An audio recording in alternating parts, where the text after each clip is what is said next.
మగలు ఆడే ఆటలు అత్త కోడన్ల కొట్లాటలు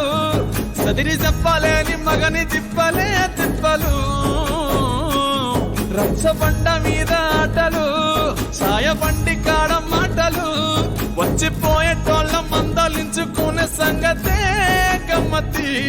కట్ట పుట్టలల్ల కూర తక్కులు సుట్ట పట్టలల్ల వేడి కట్టలు చేతనైన సాయం చేసే మనుషులు మామి పూత కాసినట్టే మనసులు అంటే రోజు గది సచ్చదాకా ఉంటది అది ఊరు నా ఊరు దీని తీరే అమ్మ తీరు కొంగులోన దాసి పెట్టి కొడుకుకిచ్చే ప్రేమ వేరు ఊరు పల్లెటూరు దీని తీరే కన్న కూతురు కండ్ల ముందే